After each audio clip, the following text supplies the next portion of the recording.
kita mau mulai aja. Kita mau masuk dalam doa untuk renungan hari ini. Kita berdoa ya. Tuhan, aku sungguh bersyukur bahwa hari ini kami masih dikasih kesempatan hidup untuk bisa menikmati Tuhan, untuk bisa menikmati setiap kebenaran-Mu, untuk bisa juga melakukan dan hidup dalam kebenaran-Mu. Dan aku percaya Tuhan, setiap orang yang mengasihi Engkau akan mengasihi firman-Mu juga. Setiap orang yang mencintai Engkau akan mencintai firman-Mu juga.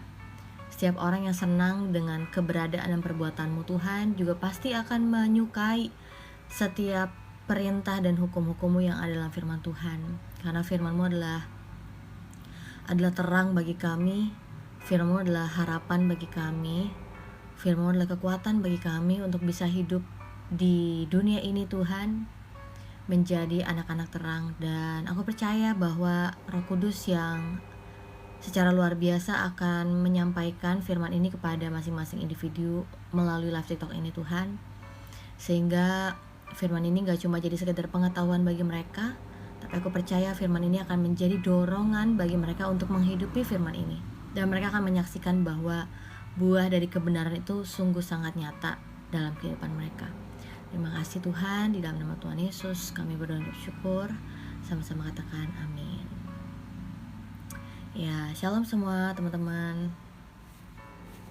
Hari ini mau baca Mazmur 136.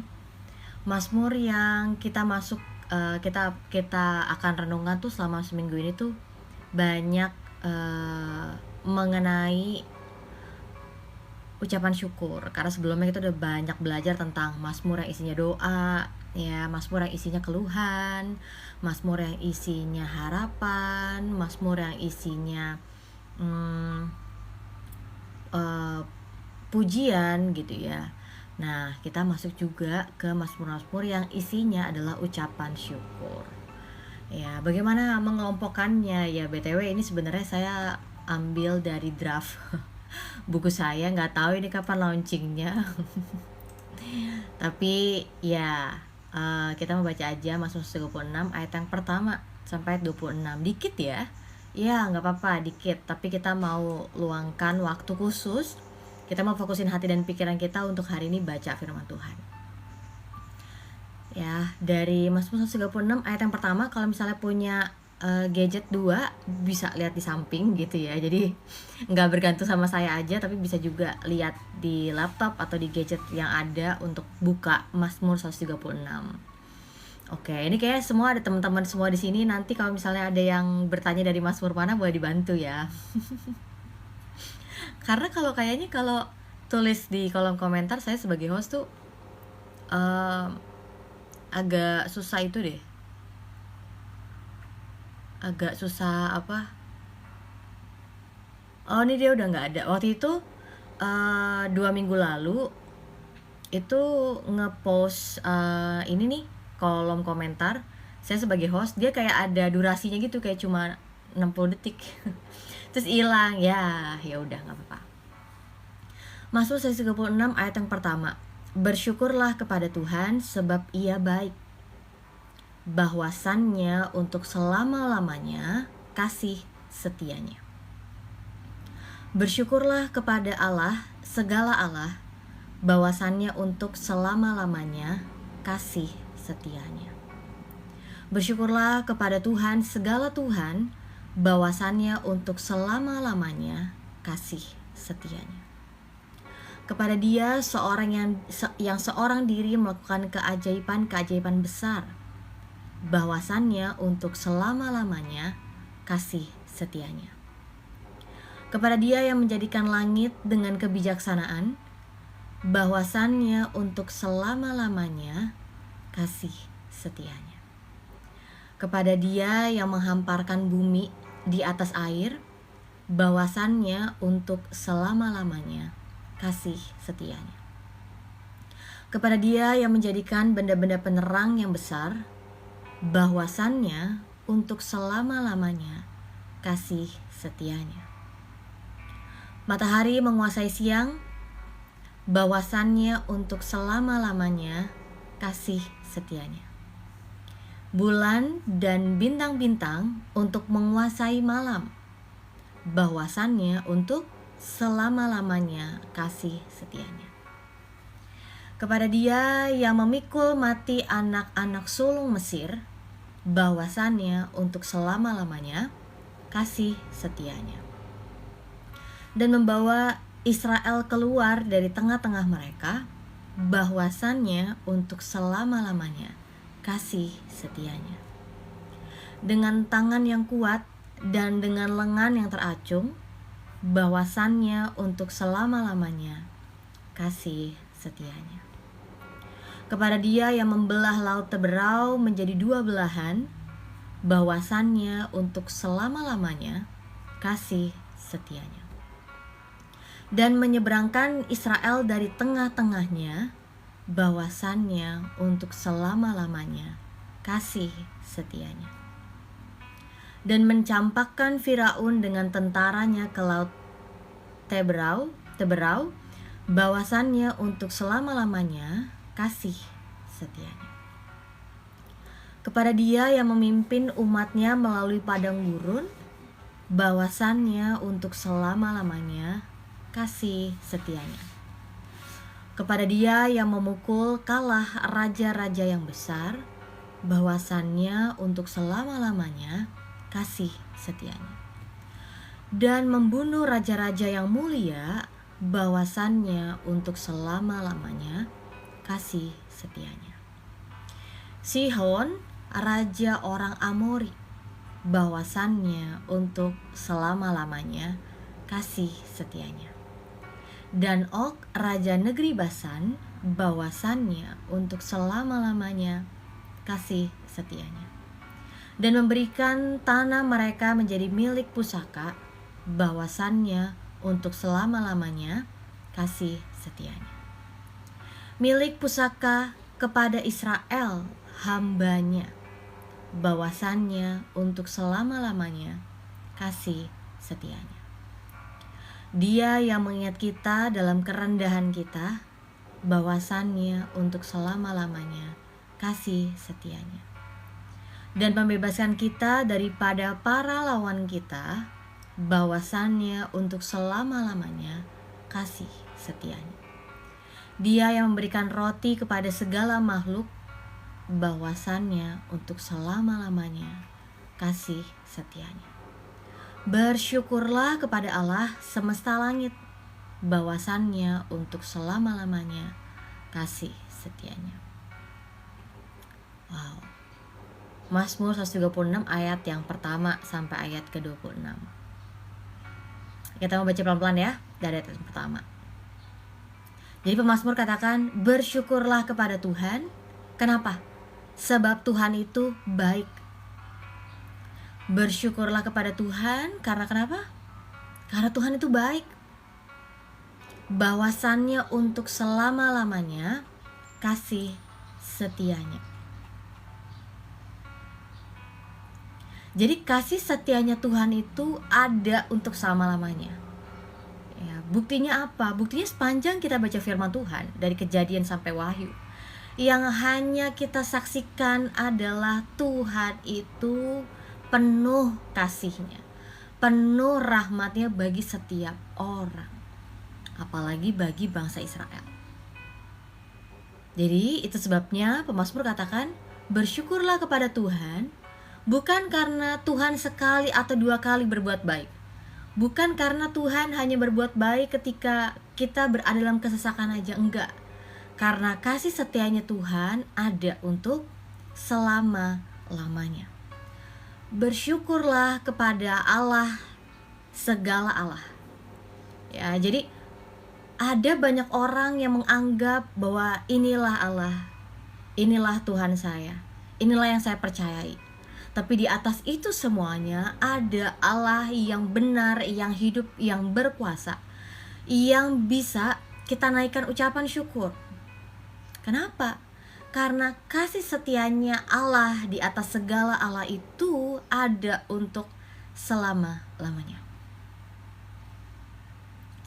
Bersyukurlah kepada Tuhan di atas segala Tuhan. Ya, ada banyak orang yang mengira bahwa oh ini Tuhan saya yang bisa menyelamatkan saya. Oh ini Tuhan yang bisa menjauhkan saya dari setiap hal-hal buruk. Oh ini yang saya anggap sebagai sumber keselamatan saya, yang membuat saya bisa terhindar dari segala kerugian. Tapi pemazmur katakan, bersyukurlah kepada Tuhan, segala Tuhan. Tuhan yang benar, Tuhan yang berdaulat, Tuhan yang memiliki langit dan bumi, Tuhan yang menciptakan langit dan bumi termasuk kita. Kita bisa bersyukur kepadanya. Kenapa? Karena kasih setianya ada untuk selama-lamanya. Kemudian pemazmur menjelaskan, ya, apa maksudnya dari selama-lamanya? Ya, pemazmur mengingat kepada Dia, kepada Tuhan, segala Tuhan, kepada Allah, segala Allah, seorang diri melakukan keajaiban-keajaiban besar. Nah, jadi kita bisa mengenal bahwa Tuhan di atas segala Tuhan, Allah di atas segala Allah, ya. Tuhan yang sejati itu, gitu ya. Dia punya karakteristik gitu ya. Dia punya karakter bahwa dia mampu melakukan semua sendiri. Nggak perlu tuh bantuan dari oknum lain atau ciptaan lain. Kalau seorang Tuhan itu masih perlu bantuan dari makhluk lain, dia bukan Tuhan. Ya, itu sebabnya Mazmur 136 ayat 4 katakan, kepada Dia yang seorang diri melakukan keajaiban-keajaiban besar. Itulah Tuhan. Dia eksis sendiri, nggak bergantung dari pihak lain, oknum lain, atau harus disembah biar kemuliaannya bertambah. Enggak, karena Dia adalah Tuhan di atas segala Tuhan, Allah di atas segala Allah. Kemuliaan itu udah luar biasa, dan itu udah sempurna, nggak perlu ditambahi gitu ya, nggak bisa juga dikurangin, udah eksis sendiri. Dan Dia bisa melakukan keajaiban-keajaiban besar. Ya, itu sebabnya dari tindakan Allah yang melakukan keajaiban-keajaiban yang besar itu, kita bisa melihat bahwasannya untuk selama-lamanya kasih setianya. Kasih setia Tuhan itu ada untuk selama-lamanya. Apa buktinya? Ya karena Allah sendiri dengan seorang diri, Allah melakukan keajaiban-keajaiban yang besar. Dia gak perlu yang lain. Dia gak perlu bantuan dari pihak lain. Itulah luar biasanya Allah. Ayat yang kelima, kepada Dia yang menjadikan langit dengan kebijaksanaan. Oh, ternyata Allah menciptakan langit dengan kebijaksanaannya ya. Iya. Itu sebabnya ketika kita mengingat gitu ya, ketika kita baca firman Tuhan dan kita mengenali langit itu apa sih yang dimaksud dengan ciptaan yang ada ya kan di bumi, di atas bumi itu apa sih? Apakah itu mengarah kepada alam semesta? Atau itu mengarah kepada langit gitu ya? Atau itu mengarah kepada surga? Firman Tuhan katakan kepada Dia yang menjadikan langit dengan kebijaksanaan, bahwasannya untuk selama-lamanya kasih setianya. Kepada Dia yang menghamparkan bumi di atas air. Oh, bumi di atas air, ini maksudnya apa? Oke, jadi kita ingat dulu. Berarti pemazmur ini punya pandangan atau perspektif dari perjanjian lama, bahwa orang Israel dalam perjanjian lama itu melihatnya ini bumi ya, bumi, ini air kan, ini langit. Gambarnya mana ya? Saya enakan pakai ini contoh gambar ya.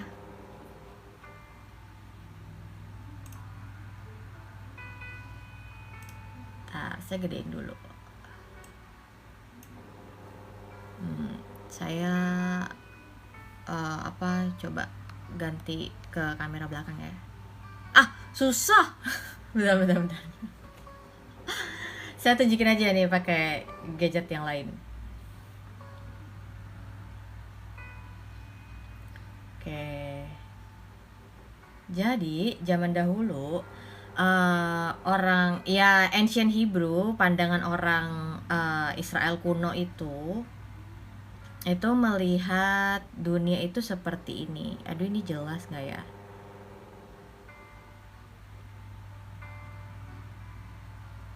Ya.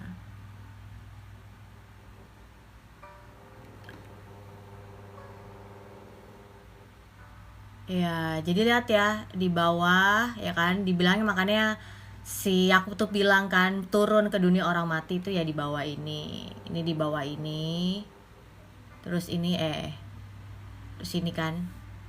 Ini bumi ya kan. Terus ini. Nah, ini sky. Ini langit gitu. Ya. Ini tuh kayaknya saya itu ya kameranya apa cermin ya, mirror ya. Jadi ya zaman dahulu itu pandangan orang Israel kuno itu melihat bahwa air, bumi, terus air lagi gitu ya. Ya itu pandangannya, pandangan orang Israel kuno kepada langit, bumi, lautan dan bawah dunia orang mati gitu ya. Nah, jadi Mazmur 136 ayat 6 dikatakan kepada Dia yang menghamparkan bumi di atas air, bahwasannya untuk selama-lamanya kasih setianya. Jadi pemazmur ini memperhatikan bagaimana Allah seorang diri melakukan keajaiban-keajaiban besar. Salah satunya adalah penciptaan langit dan bumi.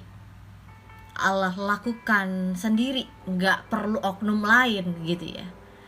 Dan itu membuat kita menyaksikan kasih setianya Tuhan. Ayat yang ke-7. Kepada Dia yang menjadikan benda-benda penerang yang besar, bahwasannya untuk selama-lamanya kasih setianya. Jadi kepada Tuhan, segala Tuhan, kepada Allah, segala Allah, yang telah menjadikan benda-benda penerang untuk keuntungannya orang-orang yang ada di bumi gitu ya, semua makhluk yang ada di bumi, bahwasannya untuk selama-lamanya kasih setianya. Ayat yang ke-8. Matahari untuk menguasai siang, bulan dan bintang-bintang untuk menguasai malam. Ya, baik matahari, bulan maupun bintang-bintang, pemazmur katakan bahwasannya untuk selama-lamanya kasih setianya. Jadi ya, responnya ketika kita melihat ciptaan yang luar biasa ya, yang ada di langit gitu ya, benda-benda penerang itu harusnya membuat kita memuliakan Allah yang menciptakan langit dan bumi. Tapi kenyataannya apakah semua orang seperti itu? Tidak. Banyak orang ngelihat matahari, wah matahari itu keren ya, begitu luar biasa ya, dan jadi mereka menyembah matahari. Wah, bulan itu dan segala bintang-bintangnya itu adalah ciptaan yang luar biasa, keren banget ya, mempengaruhi hidup kita gitu kan. Maksudnya mempengaruhi hidup kita sampai beberapa orang mencintai gitu kan, rasi-rasi bintang, gambar dan fase bulan itu gitu kan, dan menjadikan bulan dan bintang-bintang itu menjadi Tuhan mereka. Padahal sebenarnya Allah ciptakan benda-benda penerang itu sebagai cerminan dari kemuliaannya Sang Pencipta. Tapi kenyataannya malah banyak orang justru menyembah yang adalah ciptaan. Nyampe sini ngerti poinnya? Bahwa Allah yang menciptakan langit dan bumi pasti itu semua ciptaannya itu akan mencerminkan kemuliaan Sang Penciptanya. Tapi malah banyak orang justru stuck melihat sampai kepada takjub aja dan bukan memuliakan Sang Pencipta, yaitu Allah. Nah, jadi kalau misalnya ada yang berkata bahwa ya mengenai rasi-rasi bintang dan segala macam gitu ya, ya kalau saya sih, hidup saya bergantung dari apa kata Tuhan, bukan dari apa kata rasi bintang, bukan dari apa kata fase bulan dari sepanjang minggu ini, bukan. Hidup saya ditentukan oleh perkataan dan rencananya Tuhan. Sampai sini paham ya? Jadi kita lihat gak ada orang-orang yang jadinya takjub kepada ciptaan-ciptaan Tuhan, tapi justru menjadikan yang adalah ciptaan itu jadi Tuhan mereka ada. Padahal sebenarnya dikit lagi ya untuk mereka mengenal, memuliakan Sang Pencipta. Tapi mereka hanya stuck sampai berhenti menyembah ciptaan yang tadi saya katakan, benda-benda penerang yang ada di langit.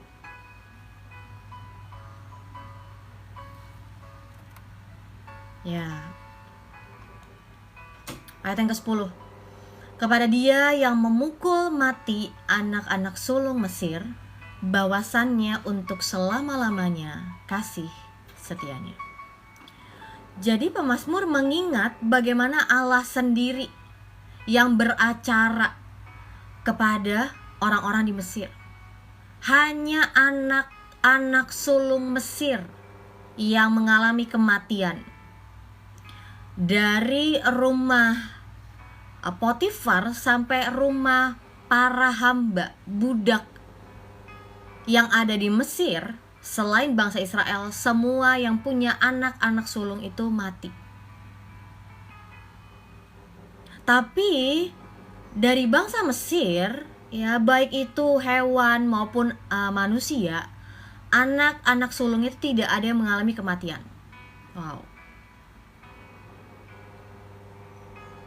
Dan kalau kita perhatikan sebenarnya makna ya kenapa sampai di tulah yang ke-10 itu Allah menunjukkan kebesarannya terhadap anak-anak sulung Mesir itu. Karena anak sulung Potifar itu juga dianggap sebagai salah satu dewa oleh bangsa Mesir. Ya, selain Potifar sendiri yang menganggap dirinya, Firaun sendiri Potifar, Firaun sendiri yang menganggap dirinya sebagai salah satu dewa, makanya kan dia bilang dia adalah keturunan dewa matahari kan. Dia yang menganggap dirinya sebagai dewa. Nah, anaknya, anak sulung yang akan menggantikan dia posisi sebagai Firaun, itu juga diberikan seperti apa ya, posisi sebagai dewa juga. Nah, jadi bagaimana Allah sendiri yang menyatakan kemuliaannya melalui kematian anak-anak sulung Mesir? Pemazmur katakan bahwasannya untuk selama-lamanya kasih setianya. Ini loh yang Allah perbuat 10 tulah di hadapan bangsa Israel untuk menyaksikan kebesarannya Allah yang beserta mereka. Bahwa Allah sanggup berpekara terhadap orang-orang Mesir. Bahwa Allah sendiri sanggup dapat mengalahkan dewa-dewanya Mesir. Dewa-dewi dari orang Mesir. Yaitu dari 10 tulah. Makanya kalau kita mau dalemin sendiri dari konsep latar belakang sejarahnya, ya 10 tulah itu bukan iseng mau lawan kodok gitu kan, lawan katak, iseng mau bikin 3 hari 3 malam gelap. Enggak, itu semua adalah perbuatan Allah melawan dewa-dewi orang Mesir. Coba ya, kapan-kapan baca ya. Oke. Gampang kok sebenarnya, search aja 10 tulah di Mesir. Nah, itu nanti kelihatan langsung dewa-dewinya. Banyak itu, ada Osiris dan kawan-kawan gitu kan, ada dewa matahari. Salah satunya itu 3 hari 3 malam. Karena dewa matahari termasuk dewa yang paling mereka sangat hormati gitu ya. Bahkan sampai Firaun sendiri mengatakan bahwa dia adalah keturunan dewa matahari gitu ya. Saking dewa matahari itu begitu sangat dihormati. Ya itu Allah sendiri berpekara kepada mereka 3 hari 3 malam. Orang Mesir enggak merasakan, enggak menyaksikan sinar matahari. Tapi di daerah lain, di tanah Goshen, bangsa Israel masih bisa menikmati kehangatan dan sinar dari matahari. Lanjut ya. Ayat yang ke-11. Dan membawa Israel keluar dari tengah-tengah mereka, bahwasannya untuk selama-lamanya kasih setianya. Jadi pemazmur mengatakan bagaimana Allah sendiri ya, Allah di atas segala Allah, Tuhan di atas segala Tuhan yang membawa bangsa Israel sendiri keluar dari bangsa Mesir. Allah sendiri yang melawan para dewa-dewi. Ya, namanya juga dewa-dewi ya. Dewa-dewi sama Allah kan udah pasti beda posisinya gitu kan. Nah, bisa dewa-dewi, ini Allah gitu kan. Dan pemazmur katakan Allah di atas segala Allah, Tuhan di atas segala Tuhan. Kenapa? Karena banyak orang yang menilai, oh ini Tuhan saya, oh ini Allah saya. Tapi ada Allah yang benar, yang berkuasa, ada Tuhan yang sejati, ya, yang berada lebih mulia daripada segala makhluk-makhluk yang dianggap Tuhan itu. Yang melakukan apa? Yang melakukan membawa orang Israel keluar dari tengah-tengah bangsa Mesir. Meskipun orang Israel itu jumlahnya lebih banyak, tapi mental mereka tuh adalah mental budak. Ya, padahal jumlah mereka lebih banyak daripada bangsa Mesir, tapi mereka takut. Dan Allah sendiri yang menunjukkan kemuliaannya kepada bangsa Israel bahwa aku sanggup membawa umatku keluar dari perbudakan Mesir. Nah, bagaimana Allah membawa bangsa Israel sendiri keluar dari tengah-tengah mereka, tengah-tengah bangsa Mesir? Harusnya membuat kita mau untuk mengingat kasih setia Tuhan itu ada untuk selama-lamanya. Dengan tangan yang kuat dan dengan lengan yang teracung, bahwasannya untuk selama-lamanya kasih setianya. Ya, jadi tangannya Tuhan yang menyertai bangsa Israel itu adalah tangan yang kuat dan lengan yang teracung. Kenapa? Karena Allah sendiri kok yang bisa untuk mengeluarkan bangsa Israel itu sendiri. Nah, pertanyaannya gini, bisa nggak Allah keluarkan sendiri dengan cara yang ajaib tanpa harus menunjukkan 10 tulah itu? Bisa. Pertanyaan sekarang adalah kenapa 10 tulah itu harus terjadi, kan gitu? Kenapa 10 tulah itu harus terjadi, ditunjukkan kepada bangsa Israel, bangsa Mesir? Bahkan akhirnya cerita orang Israel keluar dari perbudakan Mesir itu harus didengar oleh bangsa-bangsa lain di sekitar daerah itu. Untuk apa? Untuk kemuliaan Allah itu dinyatakan.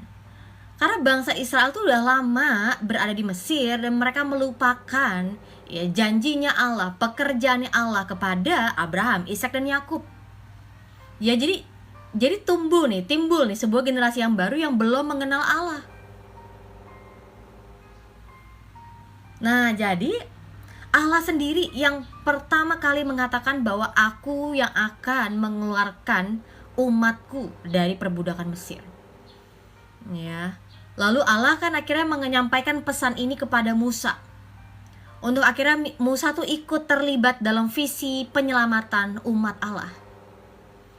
Ya. Dan kemudian kalau kita lihat bagaimana Musa dan Harun yang akhirnya banyak menjadi perpanjangan tangannya Tuhan kepada bangsa Israel dan juga kepada bangsa Mesir. Ya. Dan kalau kita perhatikan 10 tulah itu jadi sebuah wujud Allah memperkenalkan dirinya. Wah, itu keren banget. Jadi selalu kita baca firman Tuhan, selalu Allah yang berinisiatif untuk memperkenalkan dirinya kepada umatnya. Allah yang menunjukkan kemuliaannya kepada umatnya. Kenapa? Karena kalau kita cari-cari sendiri gitu ya, kita manjat-manjat sendiri, kita berusaha sendiri, nggak bisa. Itu sebabnya kita menyaksikan besarnya kasih setia Tuhan. Kasih setia Tuhan tuh selama-lamanya ada bagi umatnya. Sehingga akhirnya bangsa Israel sendiri melihat, oh, Allah yang menyertai kita adalah Allah yang luar biasa. Dan bukan cuma itu, akhirnya bangsa Mesir menyaksikan bahwa Allahnya bangsa Israel itu lebih luar biasa, lebih berkuasa, lebih dahsyat, lebih ajaib daripada dewa-dewi mereka. Dan yang kemudian kalau kita sedikit lompat ya ke kota Yeriko, bagaimana akhirnya orang-orang di dalam kota Yeriko itu takut mendengar bangsa Israel yang akan melalui kota mereka. Karena mereka telah mendengar bagaimana Allah menunjukkan kedahsyatan kemuliaan kepada bangsa Mesir, ya, sehingga bangsa Mesir yang begitu kokoh dan kuat dapat dikalahkan, membuat mereka sebagai warga dari kota Yeriko itu takut karena Allah yang menyertai bangsa Israel.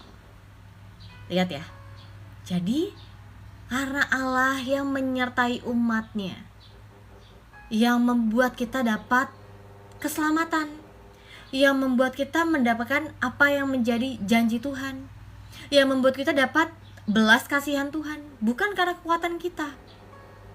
Itu sebabnya saya percaya setiap anak-anak Tuhan pasti adalah orang yang rendah hati di hadapan Tuhan. Menyadari bahwa Tuhan, hari ini saya ada bukan karena kekuatan saya, tapi karena Tuhan yang menyertai saya. Hari ini saya ada karena tangan Tuhan yang menopang saya. Karena Tuhan yang ada selalu mengingatkan, menegur, menuntun saya, bahkan menguatkan saya. Iya, bukan karena kuat gagah kita. Ayat yang ke-13, kepada Dia yang membelah laut Teberau menjadi 2 belahan, bahwasannya untuk selama-lamanya kasih setianya. Jadi bukan Musa ya yang dapat membelah laut Teberau, tapi Tuhan atas segala Tuhan, Allah atas segala Allah yang mampu untuk membelah laut Teberau menjadi 2 belahan. Dan peristiwa itu membuat kita jadi menyaksikan betapa besarnya kasih setia Tuhan bagi umatnya. Sampai Tuhan menjadikan hal-hal yang gak mungkin, Tuhan menjadikan hal-hal yang bagi kita gak masuk akal, tapi itulah kemuliaan Tuhan.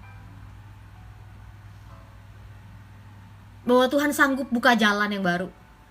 Ya, meskipun kelihatannya jalannya belum dicor, gak apa-apa. Tuhan sanggup untuk buka jalan, bangun jalan, untuk menunjukkan, untuk menyatakan kebesarannya.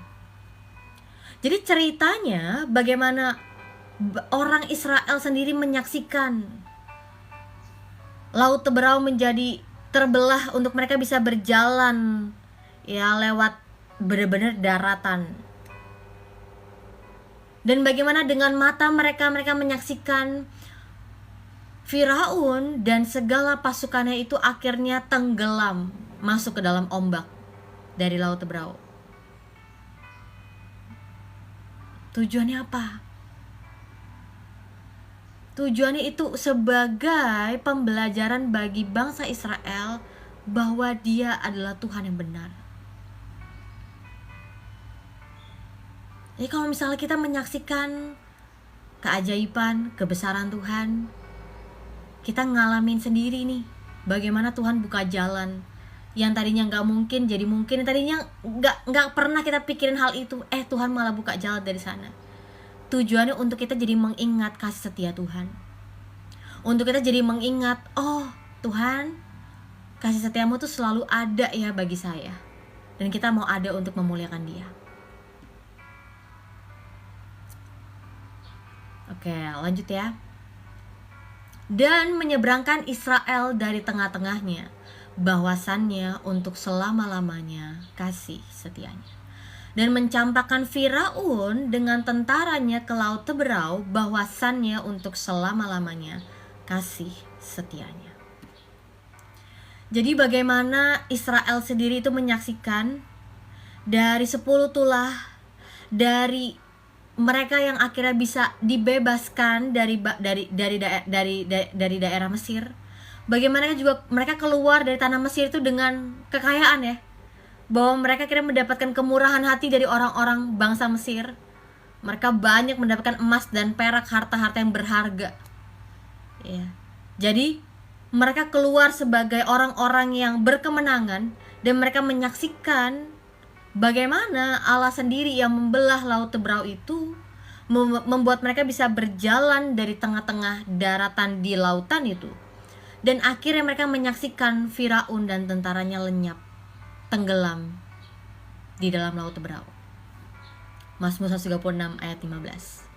Harusnya peristiwa itu membuat kita jadi mengasihi Tuhan, mengingat perbuatan Tuhan, ya, menyaksikan bahwa kasih setianya Tuhan ada untuk selama-lamanya. Jadi semua perbuatan Tuhan yang luar biasa ajaib, semua perbuatan Tuhan yang bukan cuma ajaib tapi benar bagi hidup kita, yang menyelamatkan kita, yang menguatkan kita, harusnya menjadi alasan untuk kita mengingat kasih setianya, untuk kita memuji kasih setianya. Shalom Oyen, ayat yang ke-16. Kepada Dia yang memimpin umatnya melalui padang gurun, bahwasannya untuk selama-lamanya kasih setianya.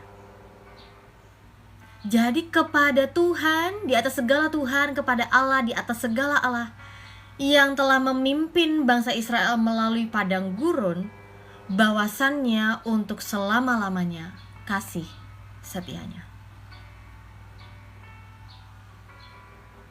Jadi Allah sanggup nih memimpin umatnya melalui padang gurun.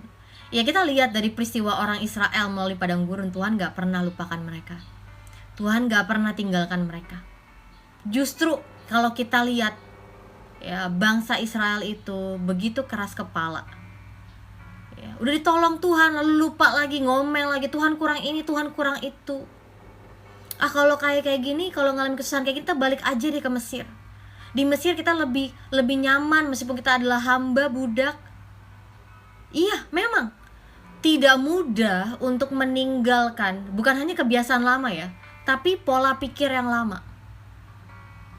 Makanya bicara tentang pertobatan, metanoia itu bagi saya itu bukan lain, pasti adalah perbuatan Tuhan dalam hidup kita sehingga kita bisa bertobat. Meninggalkan kehidupan kita yang lama, meninggalkan kebiasaan kita yang lama, meninggalkan pola pikir kita yang lama, dan akhirnya kita mau hidup dalam kebenaran dan mau menerima kebenaran dan mau hidup di dalamnya, menjadikan kebenaran itu sebagai gaya hidup kita, adalah karya dari Tuhan sendiri dalam hidup kita. Karena kita gak bisa untuk jalan sendiri. Pernah gak merasa gitu? Kayaknya aku kayak berjuang sendiri ya Tuhan, kayak bertobat sendiri susah banget. Kayak untuk meninggalkan kebiasaan lama itu susah banget. Oh iya, makanya kita perlu Tuhan. Kita gak bisa untuk ya namanya daging ini untuk melawan kedagingan, gak bisa. Kita perlu firman Tuhan yang akan memberikan kita hikmat untuk bisa melalui yang namanya pencobaan.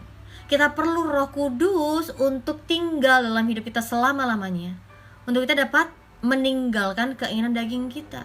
Makanya Paulus bilang, pilih mau hidup dalam tuntunan roh atau mau hidup dalam keinginan daging. Karena kamu gak bisa pilih dua-duanya, pasti salah satu ya. Jadi ketika kita mengikuti keinginan daging, kita sedang memilih untuk kita hidup mengikuti kehidupan yang lama. Tapi kalau kita mau memilih, Tuhan aku mau memilih apa yang jadi kebenaran, apa yang jadi firman-Mu, apa yang Kau kehendaki itu aku mau lakukan. Itu adalah sebuah bukti bahwa kita hidup menurut tuntunan Roh Kudus. Kepada Dia yang memukul kalah raja-raja yang besar, bahwasannya untuk selama-lamanya kasih setianya.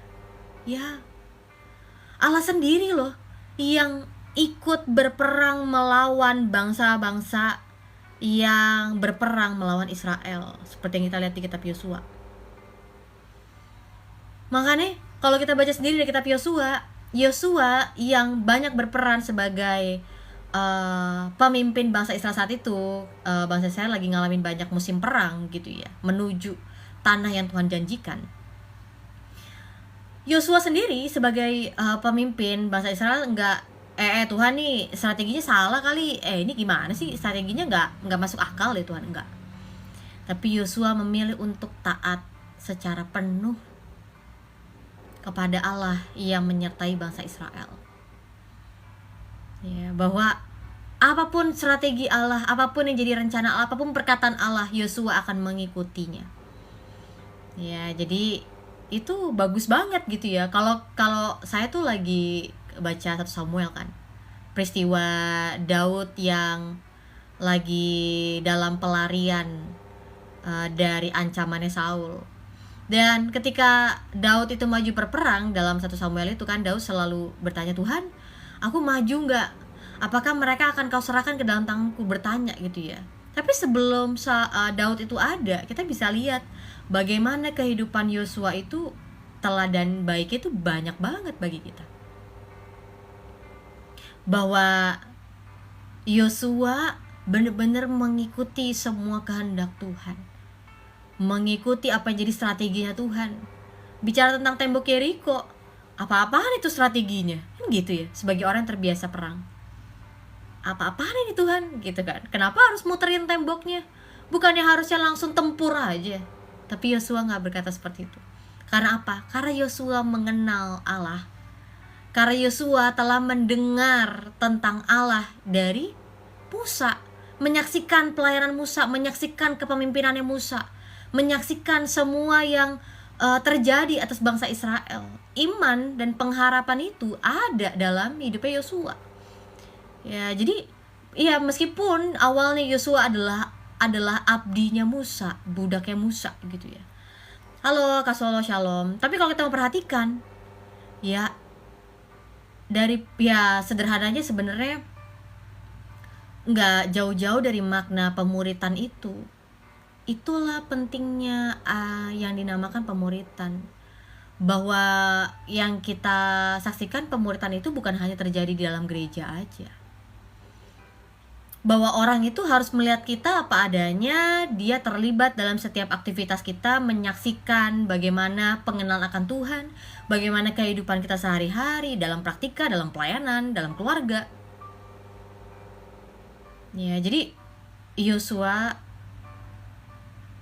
itu banyak meneladani, banyak menyaksikan dan beroleh pengenalan akan Allah yang membuat dia menjadi pemimpin yang luar biasa bagi bangsa Israel saat itu ya. Ayat yang ke-18, dan membunuh raja-raja yang mulia, bawasannya untuk selama-lamanya kasih setianya. Sihon, raja orang Amori, bawasannya untuk selama-lamanya kasih setianya. Dan Og, raja negeri Basan, bawasannya untuk selama-lamanya kasih setianya. Wow. Dan memberikan tanah mereka menjadi milik pusaka, bawasannya untuk selama-lamanya kasih setianya.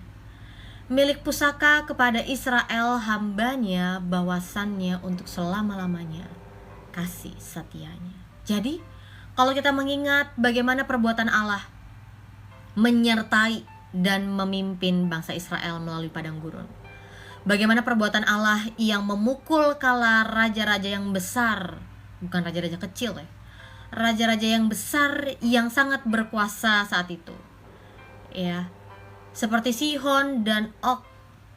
Dan gak cuma memukul kalah raja-raja yang besar, tapi juga memberikan tanah yang dimiliki oleh raja-raja yang besar itu menjadi milik pusaka orang Israel. Semua perbuatan Allah yang luar biasa ini harusnya membuat kita memuji Dia karena kasih setianya ada untuk selama-lamanya. Jadi bagaimana kita melihat kesetiaannya Tuhan kepada bangsa Israel? Kita percaya juga bahwa Allah setia kepada kita umatnya. Allah setia kepada kita yang jadi kepunyaannya. Ya, jadi itu sebabnya kita perlu baca perjanjian lama untuk kita dapat mengenal pribadinya Allah, untuk kita dapat mengenal karakternya Allah, untuk kita dapat mengenal perbuatan Allah di masa lalu. Dan kalau Allah yang luar biasa dapat melakukan hal-hal yang ajaib, ya, segala tanda-tanda yang ajaib dan mujizat, hal-hal yang besar yang gak pernah dipikirkan oleh manusia. Karena Allah tidak pernah berubah, maka Allah yang sama sanggup memberikan keselamatan bagi kita. Ya, pertanyaannya sekarang adalah, seberapa sering nih untuk kita baca firman Tuhan? Seberapa sering untuk kita ambil waktu khusus merenungkan firman Tuhan? Karena kalau cuma baca aja bisa lupa, benar? Karena kalau cuma inget doang, gak ada hasilnya dalam hidup kita. Tapi kalau kita izinkan untuk firman itu tinggal dalam hidup kita, dan kita mau untuk hidup dalam firman itu, yang artinya kita melakukan firman itu, pasti ada buahnya, pasti ada hasilnya. Ya, itu sebabnya di ayat ke-23 pemazmur katakan, Dia yang mengingat kita dalam kerendahan kita. Jadi Allah yang tahu kerendahan kita. Allah tuh tahu keterbatasan kita. Ya, pemazmur katakan bawasannya untuk selama-lamanya kasih setianya. Jadi Allah tuh tahu kita tuh debu, kita tuh terbatas, kita tuh fana, kita gak bisa lakukan ini dan itu. Allah tuh tahu bangsa Israel itu gak bisa dengan sendirinya keluar dari perbudakan. Allah tahu bangsa Israel tuh gak bisa dengan sendirinya keluar dari bangsa Mesir dengan cara apapun, gak bisa.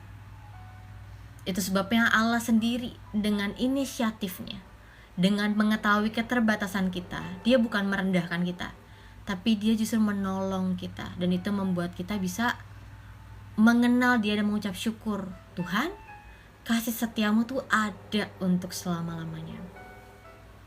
Halo, shalom, Ojan.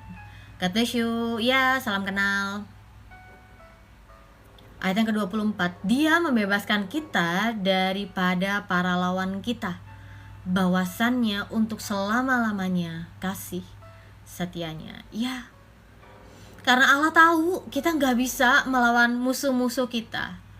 Kita gak bisa melawan para lawan kita. Ya, itu sebabnya Allah sendiri yang harus turun tangan menolong kita, menyelamatkan kita, dan membuat kita jadi sadar ini semua karena kasih setianya. Dan kita mau mengucap syukur atas semua perbuatan Tuhan. Ya. Ayat yang ke-25, dia yang memberikan roti kepada segala makhluk, bahwasannya untuk selama-lamanya kasih setianya. Allah sendiri yang memberikan pemeliharaannya kepada setiap makhluk, yang membuat kita bisa mengucap syukur kepada dia, karena kasih setianya gak cuma terjadi sekali dua kali, tapi kasih setia Tuhan itu ada untuk selama-lamanya. Akhirnya dari Mazmur ini, pemazmur mengatakan, bersyukurlah kepada Allah semesta langit, bahwasannya untuk selama-lamanya kasih setianya. Wow, kita banyak mengingat ya perbuatannya Allah. Di atas segala Allah, perbuatannya Tuhan di atas segala Tuhan, dan itu membuat kita mau bersyukur kepadanya. Bukan hanya karena Tuhan itu baik, tapi karena dia luar biasa, karena dia adalah Allah yang besar, karena dia adalah Allah yang kuat di antara semua yang ada gitu ya. Karena dia Allah yang eksis sendiri, dia tidak bergantung dari pihak atau oknum lain, dia dapat lakukan semuanya dengan sendiri. Dan dia lakukan itu semuanya untuk menunjukkan kemuliaannya bagi kita, orang-orang yang mengasihi dia. Bagus ini Mazmurnya. Meskipun kelihatannya seperti diulang-ulang ya kalimat bahwasannya untuk selama-lamanya kasih setianya, tapi sebenarnya ini adalah ungkapan bahwa setiap perbuatan Tuhan, apapun itu, dari yang pertama, kedua, ketiga, keempat, kelima, masing-masing harusnya menjadi perenungan kita untuk mengingat kasih setia Tuhan, dan menjadi alasan kita untuk mengucap syukur, memuji dia sepanjang waktu. Iya, kita kalau ingat kebaikan Tuhan mah gak ada habisnya ya. Kalau misalnya mungkin aku kasih kesempatan teman-teman semua untuk naik, untuk menceritakan kebaikan Tuhan mah gak ada habisnya.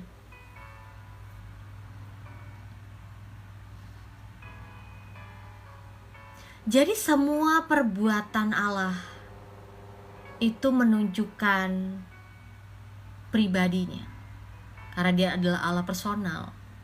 Dia mau untuk kita mengenal karakternya, pribadinya. Dan karena Allah adalah Allah yang rasional juga, dia ingin kita mengetahuinya dalam kebenaran. Ya, jadi bukan cuma sekedar perasaan aja, tapi akal budi kita juga bisa mendapatkan pengertian dan pengetahuan tentang Allah. Itulah luar biasanya Allah.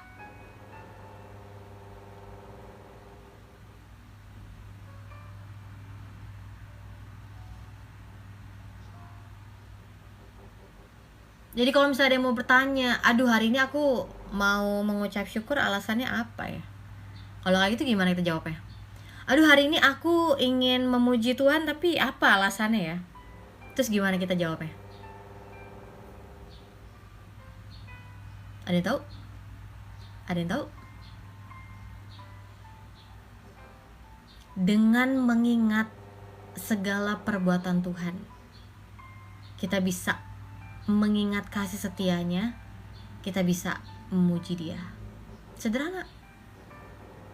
Kalau hari ini belum lihat jawaban doa dari yang kita harapkan, kalau hari ini belum melihat pertolongan Tuhan dalam bentuk yang kita harapkan, kalau hari ini kita melihat belum ada jalan keluar dari masalah kita ingat lagi perbuatan Tuhan di masa lalu. Dan itu membuat kita mau untuk mengucap syukur kepada Tuhan, apapun yang terjadi. Terima kasih Tuhan, tahun 2020 pandemi terjadi, Tuhan ada untuk memelihara saya sampai hari ini. Terima kasih Tuhan, saya tahu bahwa saya nggak pinter-pinter amat, tapi saya dikasih kerjaan untuk melakukan ini dan itu. Saya bersyukur karena saya masih punya pekerjaan. Terima kasih Tuhan, meskipun kayaknya saya sibuk banget dalam pekerjaan, tapi pekerjaan yang ada ini membuat saya bisa untuk memberkati orang-orang yang ada lewat usaha saya. Terima kasih Tuhan, hari ini saya ketemu sama keluarga yang tidak menyukai saya. Tapi saya bersyukur adanya keluarga ini membuat kesempatan saya menjadi saluran berkat bagi mereka. Saya bersyukur Tuhan bahwa dalam hal-hal yang dalam peristiwa yang saya tidak sadari, Tuhan itu tetap setia dalam hidup saya. Meskipun saya masih belajar untuk setia. Iya, kita bisa setia ketika kita mengenal Allah yang setia. Kita bisa mengasihi orang lain ketika kita mengenal Allah telah mengasihi kita. Kita tahu ya pentingnya untuk menolong orang lain karena kita tahu bahwa kita pernah ditolong Tuhan. Apalagi kita tahu pentingnya untuk mengampuni orang lain karena kita tahu rasanya itu butuh pengampunan, rasanya itu mau untuk diampunin, rasa bersalah, feeling guilty itu rasanya gak enak banget. Dan Tuhan telah mengampuni kita dan kita bersyukur atas hal itu. Apalagi bahwa dalam masa-masa sulit Tuhan ada untuk menolong kita, menjaga kita, menyertai kita, dan kita mau mengucap syukur atas itu semua.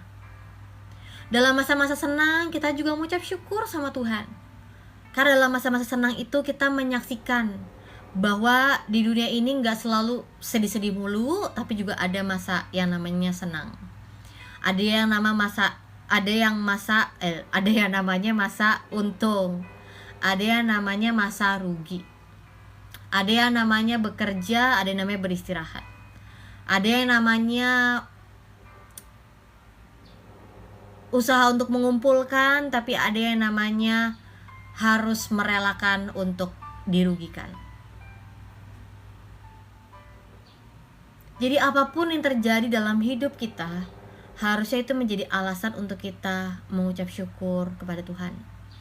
Iya, betul. Kita tuh kadang-kadang nungguin hal baik dulu baru bisa mengucap syukur sama Tuhan. Loh, harusnya kita bisa mengucap syukur dalam segala keadaan. Oh, gak usah toxic positivity deh, kayak gitu ya bagi beberapa orang. Loh, itu bukan toxic positivity. Itu adalah ungkapan iman seseorang bahwa Tuhan hari ini gak apa-apa, lagi gak baik-baik aja, tapi aku ucap syukur bahwa hari ini matahari ada, hari ini aku masih bisa makan, hari ini aku masih bisa menjalani hari dengan kesehatan. Aku mengucap syukur sama Tuhan. Tuhan, terima kasih untuk hal-hal yang masih aku belum mengerti, yang diizinkan Tuhan terjadi. Mungkin nanti ketika aku udah sadar, aku akan mengucap syukur bagaimana aku menyaksikan Tuhan itu ada, tetap menyertai aku. Iya, jadi kalau misalnya kita terbiasa untuk mengucap syukur dalam segala keadaan, ya, iman kita, pengharapan kita udah cukup kuat untuk tidak gampang terbawa keadaan. Saya kemarin sempat bagiin ya, kepercayaan itu harusnya bukan hanya sekedar perasaan, tapi kepercayaan itu adalah sebuah keputusan. Karena kalau kepercayaan kita hanya berdasarkan perasaan kita bisa berubah. Kalau lagi keadaannya senang, kita senang, percaya. Kalau lagi sedih gimana? Bisa percaya gak? Bisa berharap gak sama Tuhan? Kalau lagi untung mah ngucap syukur gampang. Kalau lagi rugi gimana? Bisa mengucap syukur. Tapi kalau kita menaruh kepercayaan kita atas sebuah keputusan karena komitmen kita kepada Tuhan, kita mau tetap percaya apapun terjadi. Ya, itulah yang jarang banget saya temukan. Untuk tetap teguh percaya kepada Tuhan apapun terjadi. Mau orang lain bilang, lo udah gagal, lo udah hancur, lo gak punya masa depan, lo adalah orang yang udah gak bisa lagi maju. Lo bukan orang yang sukses, lo udah gagal, lo udah hancur. Tapi bagi orang-orang yang punya keteguhan di dalam Tuhan, dia tetap memegang setiap perkataan Tuhan, dia pegang janjinya Tuhan, setiap janji Tuhan. Dan dia akan melalui step by step, masa demi masa. Dan akhirnya dia melihat bahwa Tuhan ada menyertai dan menguatkan dia untuk melalui itu semua. Ya, betul. Karena dulu itu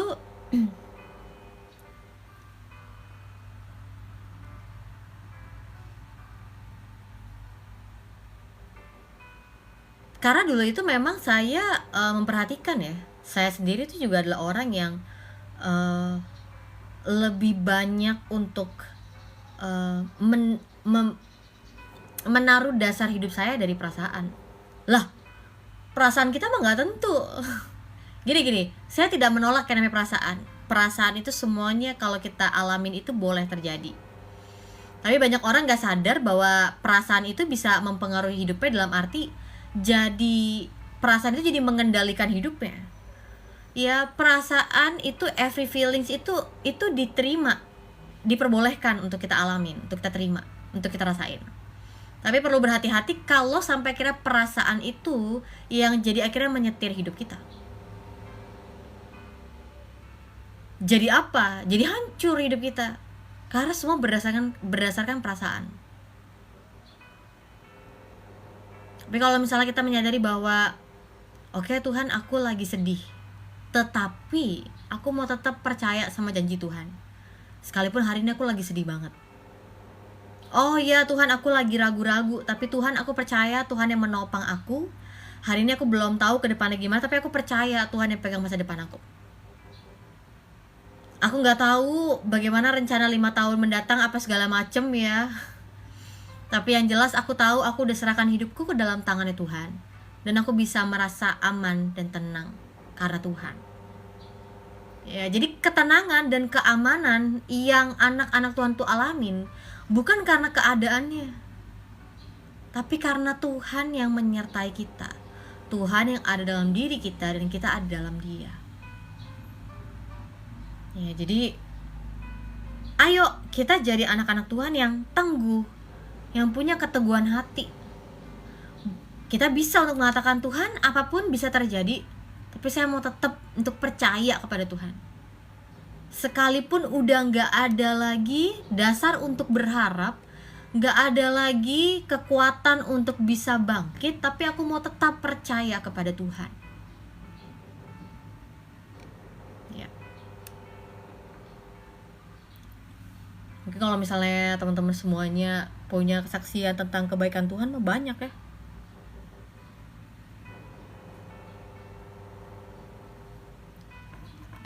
Ini Kak Jingga. Hai Kak Jingga.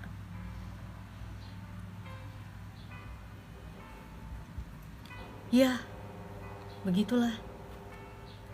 Mazmur 136. Menarik ya. Sederhananya, sepanjang Mazmur ini kita belajar dari perbuatan Tuhan, kita dapat mengenal pribadinya. Dari semua perbuatan Tuhan, kita dapat mengenal karakternya. Mazmur 136, Kak.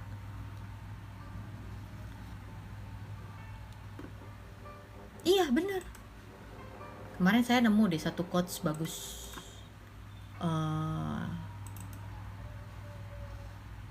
Ngomongnya kayak gini.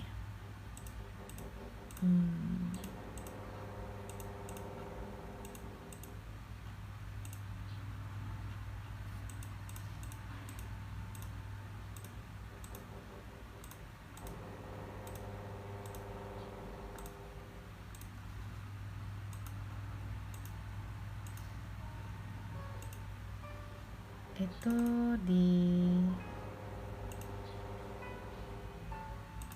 di mana ya? Oh, ini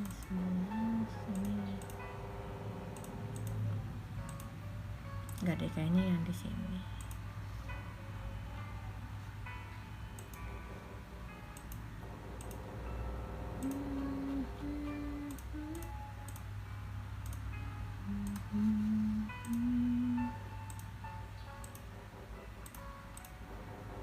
keberadaan Allah mendahului perbuatannya.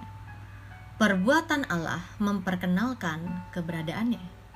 Ciptaannya mengajarkan kebijaksanaannya. Penebusannya mengajarkan tentang kasih karunia dan kasih-Nya. Penghakiman mengajarkan tentang kekudusan dan kebenarannya. Bagus tuh. Kasih setia Tuhan untuk selama-lamanya. Iya.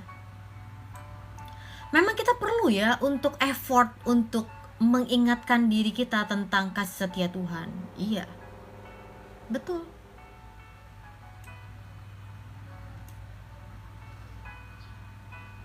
Kita perlu untuk mengingatkan diri kita tentang kasih setia Tuhan. Lewat apa? Lewat baca firman Tuhan.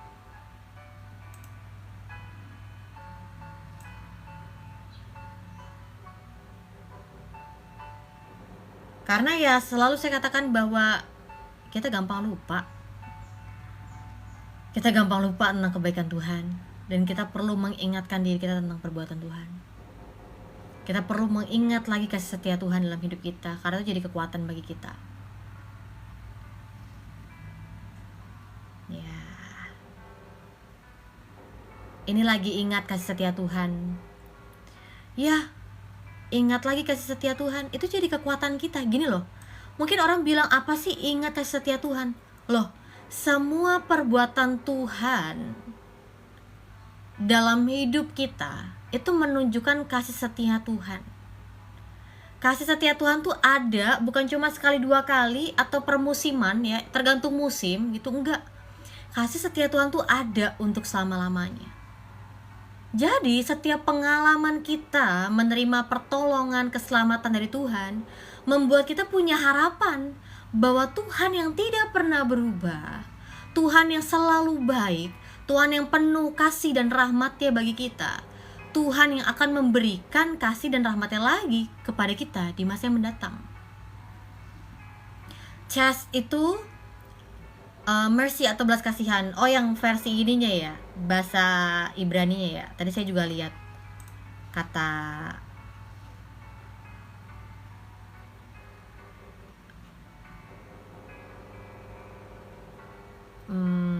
ya. Kalau dari bahasa Ibrani-nya tuh namanya leolam.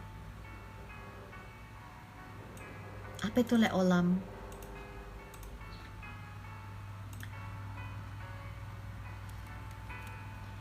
Jadi ungkapan yang katakan bahwasannya untuk selama-lamanya itu menyampaikan sifat komitmen Allah yang tak henti-hentinya sepanjang Israel. Kasat, jadi kalau di Ibrani konsonannya sama. Ya. Ya, jadi bahwasannya untuk selama-lamanya itu, kasih setianya itu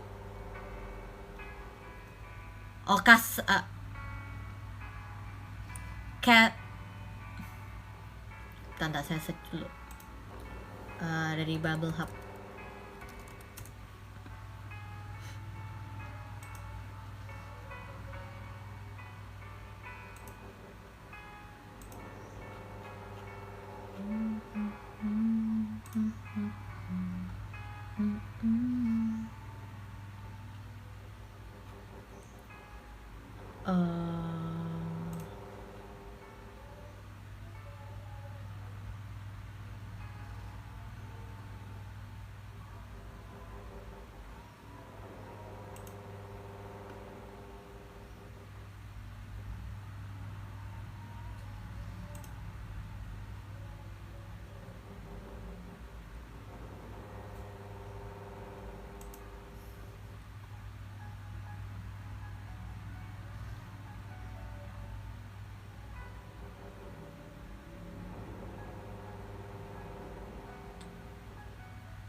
Ya, jadi kalau lihat dari ini ya,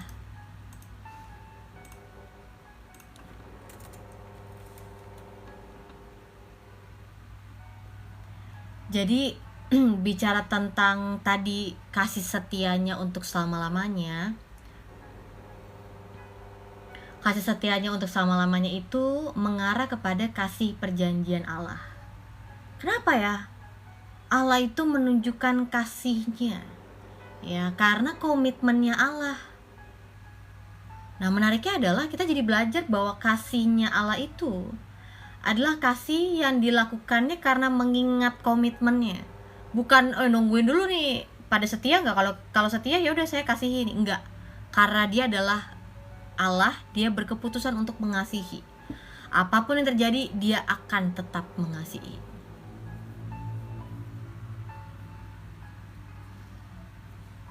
Hmm. Hmm. Hmm.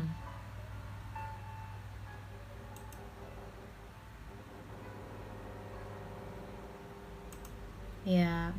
Nah, kalau yang bicara tentang tadi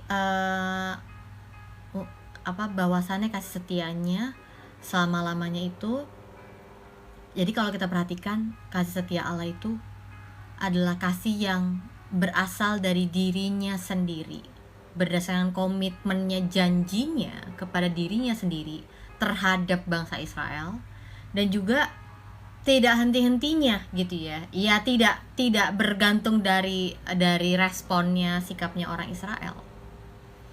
Kalau kasih Allah itu hanya bergantung dari kita manusia, udah habis kita semua. Karena nggak ada dari kita yang setia. Makanya ketika kita mengenal Allah yang setia, kita jadi belajar tentang kesetiaan. Karena kita mengenal Allah adalah kasih, kita jadi mengenal yang namanya kasih itu, dan kita bisa mengasihi orang lain. Karena kita tahu Allah itu adalah kebenaran, kita jadi mencintai, mengasihi kebenaran.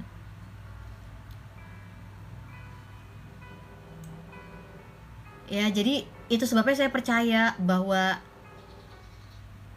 pengenalan akan Allah itu akan mengubahkan perspektif kita, baik itu terhadap dunia maupun kita. Ya, jadi pengenalan akan Allah itu benar-benar mengubahkan keseluruhan hidup kita. Ya, jadi kalau misalnya ada orang cuma cari hikmat supaya hidup sukses, nggak komplit itu mah. Karena kalau bicara tentang pengenalan akan Allah itu pasti akan merubah keseluruhan hidup kita. Keseluruhan hidup kita tuh apa maksudnya? Iya, mulai dari perspektif kita berubah, jadi pandangan kita berubah melihat dunia ini, jadi respon hati kita berubah, jadi tindakan dan perkataan kita jadi ikut berubah. Jadi kasih setia Tuhan itu mengangkat kita dari celah atau malu kita. Ya, jadi tadi itu di Mazmur yang terakhir ya, Kak Jingga bagus tuh. Dia bilangnya, Dia yang mengingat, ayat 3, Dia yang mengingat kita dalam kerendahan kita dan membebaskan kita daripada lawan kita. Gitu. Jadi bagaimana Allah yang mengetahui keterbatasan kita, tapi Dia tidak, lu terbatas ya, semua rendahan gitu. Enggak, Dia nggak menganggap hina kita. Justru Dia mau mengangkat kita, yang Kak Jingga bilang, mengangkat kita dari celah atau malu kita. Ya, jadi ya itu shame, guilty, Dia angkat itu semua sehingga kita bisa bebas, ya, terlepas dari yang namanya shame, rasa malu dan rasa bersalah karena dosa. Host, gimana cara buang kepahitan?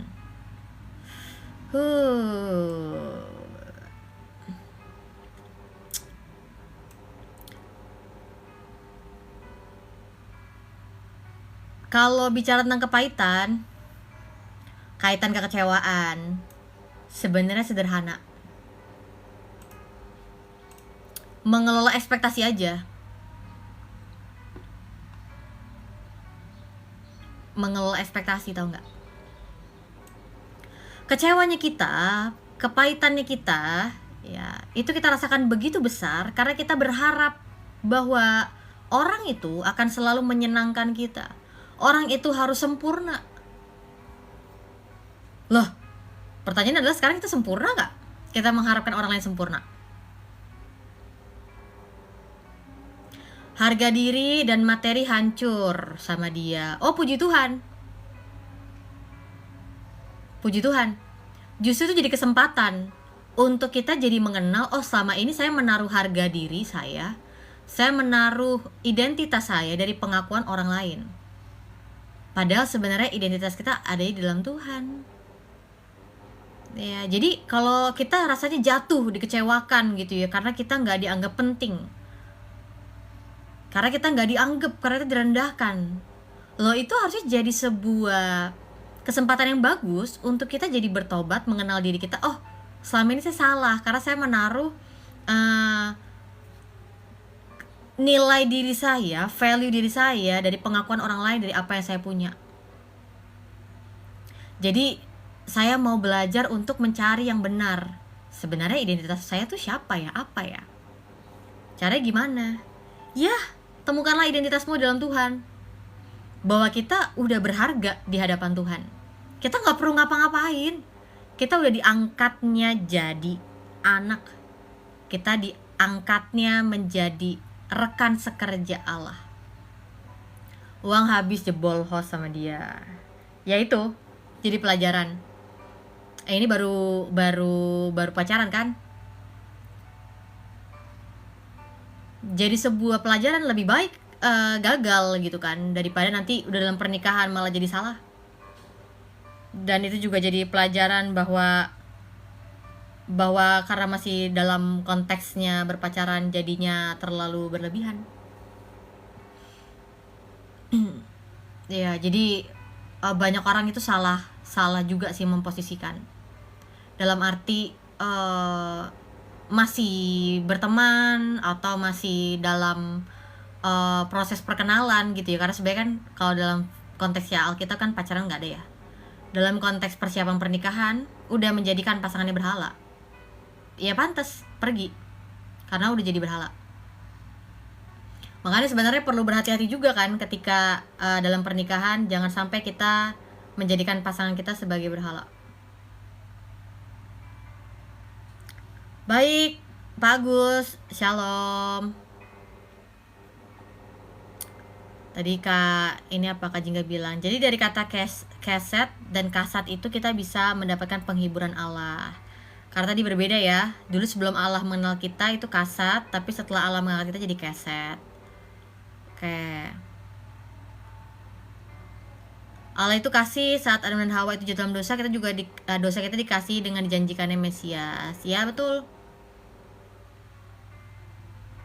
Betul. Ya, sebenarnya dari kitab Kejadian sendiri kita udah melihat peristiwa Allah yang selalu menjadi inisiator dalam keselamatan. Selalu Allah yang inisiatif duluan, selalu Allah yang menyampaikan pesannya, selalu Allah yang menyampaikan perkataannya, sampai keselamatan itu tergenapi. Karena manusia gak bisa.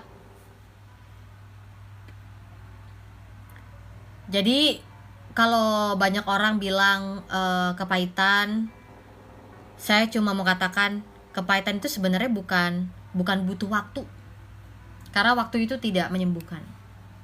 Tapi butuh keputusan untuk saya nggak mau lagi dihantui oleh masa lalu.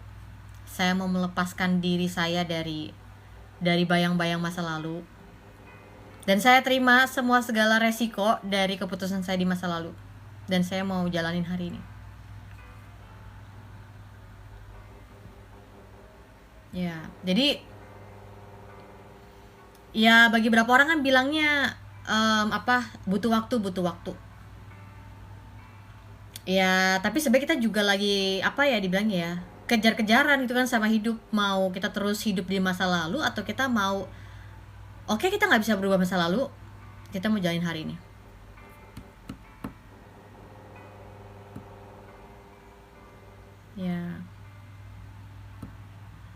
Ya, jadi kecewa itu sebenarnya jadi kesempatan yang bagus ya kalau menurut saya.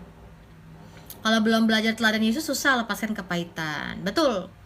Kalau belum mengenal Yesus secara pribadi, kasihnya Tuhan, kita sulit untuk mengampuni. Kenapa? Karena kita bisa mengampuni karena kita telah menerima pengampunan Tuhan, kan gitu ya.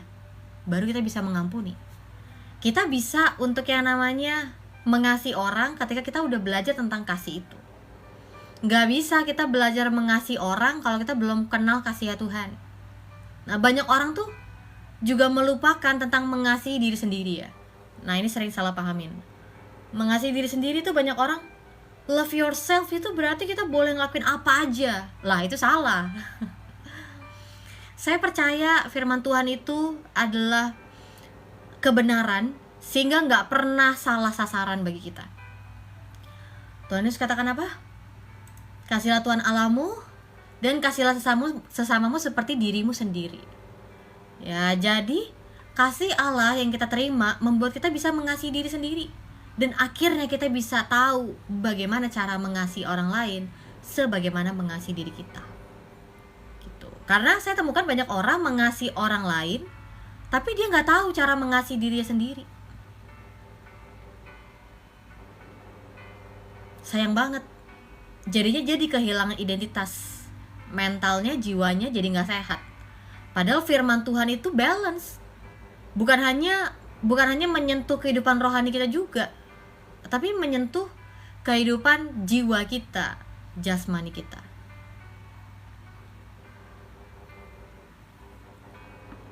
Ya, jadi kalau misalnya bicara tentang pengampunan, sulit mengampuni, kalau saya biasanya menyarankan coba untuk berdoa, Tuhan, saya sulit mengampuni, itu sebabnya saya mau mengenal pengampunannya Tuhan. Saya mau untuk mengalami pengampunan Tuhan supaya saya bisa mengampuni orang lain. Gitu doang doanya.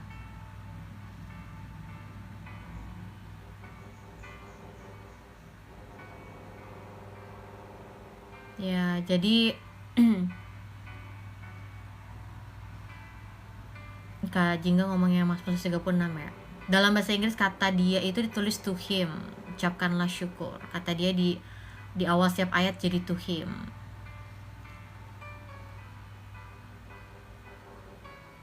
Sudah mengampuni, aku hanya sedih.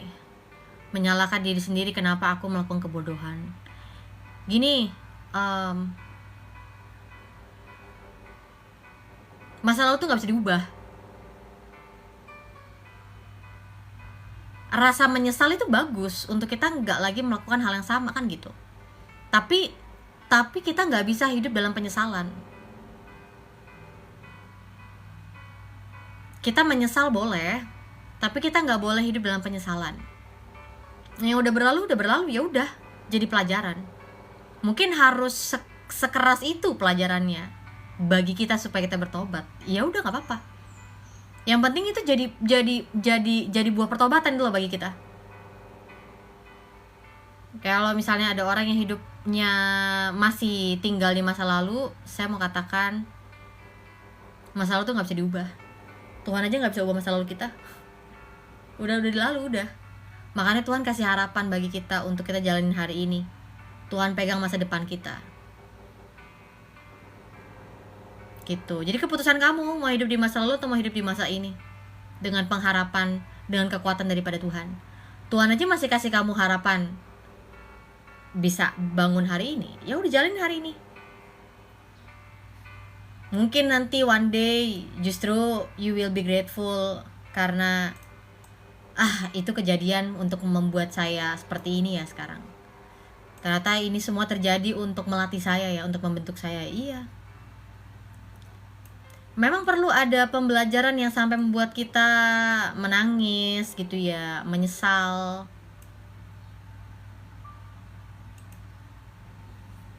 Ya. Ya, jadi Kak Jingga tadi aku juga jelaskan bahwa semua yang jadi perbuatan Tuhan itu harusnya membawa kita jadi mengucap syukur kepada Tuhan, menaikkan pujian kepada Tuhan. Pelajaran apa hari ini? Mazmur 36. Ya, jangan bilang Tuhan gak mampu ubah masa lalu kita. Kita dikasih free will untuk jalani hidup. Gini poinnya, supaya gak salah makna. Karena itu udah masa lalu. Contoh, Paulus dulunya adalah orang Farisi. Terus gak bisa diubah. Itu udah masa lalu. Ya udah berlalu. Tuhan gak bisa ubah juga. Itu jadi Paulus gak pernah jadi salah satu orang Farisi, gak bisa. Itu udah berlalu. Paulus yang menjadi orang yang memberikan penderitaan, penangkap jemaat, itu gak bisa diubah. Itu udah masa lalu. Tapi Tuhan panggil Paulus untuk jadi pelayannya. Ya, makanya masa lalu, setiap orang itu punya masa lalu yang bermacam-macam. Tapi dari masa lalu kita belajar untuk menjadi yang lebih baik hari ini. Masa lalu biar berlalu, tertuju kepada Tuhan supaya hari depanmu cerah. Jadi kamu tahu mana yang baik dan benar ya sekarang, Mas Bro. Iya. Jadi kalau misalnya dulu saya mantan napi, ya itu udah nggak bisa diubah. Itu dulu, orang-orang kenal kamu dulu sebagai seorang mantan napi. Tetapi Tuhan kasih harapan sekarang untuk kita jalanin hari ini dengan harapan daripada Tuhan. Hari ini dengan rencananya Tuhan, hari ini dengan kehendaknya Tuhan. Ya, makanya menariknya gini.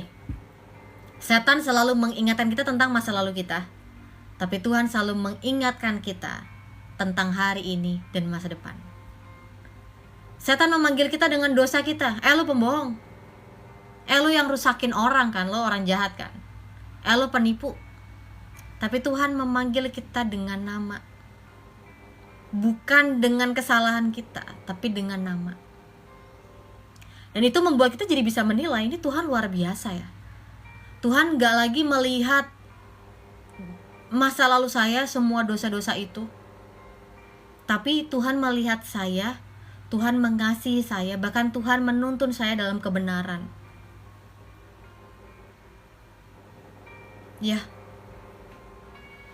Jadi kalau misalnya ada orang yang mengingat-ingat masa lalu kamu aja, ya udah, ketahuilah bahwa oh ya, orang itu cuma ingat masa lalu saya, ya udah. Tapi kalau kita punya teman-teman semuanya yang mau sama-sama maju, bangkit menuju masa depan yang penuh harapan, menguatkan kita, oh ya udah, kita tahu itu adalah teman-teman terbaik yang Tuhan tempatkan dalam hidup kita. Jadi kalau misalnya dari perkataan orang kita bisa menilai mana orang-orang yang mengenal kebenaran, mana orang-orang yang hanya suka kejahatan. Iya. Begitu. Udah sih renungannya hari ini itu aja, teman-teman semuanya.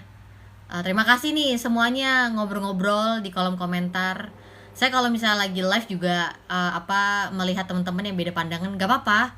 Saya juga kalau misalnya ketemu yang beda pandangan juga nggak berantem kok. Dalam arti nggak benci gitu ya. Ya wajar lah. Normalize disagreement. Karena maknanya kan beda-beda.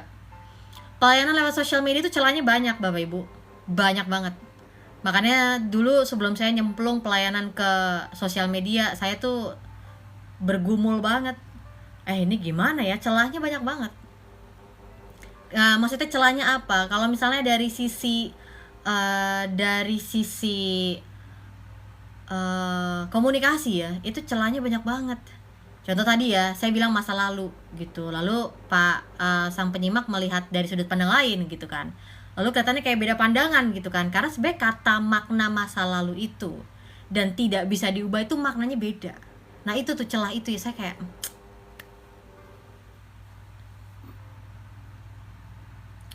ya betul, tukang nyimak, namanya saling menajamkan iman. Jadi ketika akhirnya ngobrol gitu kan dengan beberapa rekan-rekan pelayanan, ya udahlah nyemplung dulu aja.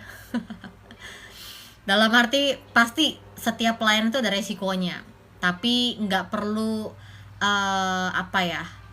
dalam arti kita sadar bahwa kita semua adalah pengikut Kristus. Mengikuti Yesus pun ada yang namanya resikonya. Dan apapun resikonya, ya udah, selama kita bersama dengan Yesus, kita jalani semua. Ya, Tuhan memberkati. God bless you. Ya. Jadi kalau misalnya lagi lihat juga gitu ya, teman-teman semuanya mungkin ada yang mungkin yang lebih sering apologet gitu ya, berdebat, diskusi gitu. Itu kan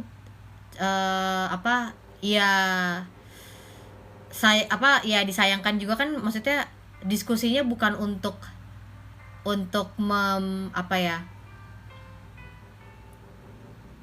ya emang karena udah pandangan udah beda sih. Maksud saya ada beberapa diskusi itu yang dilakukan untuk akhirnya jadi membangun jembatan gitu.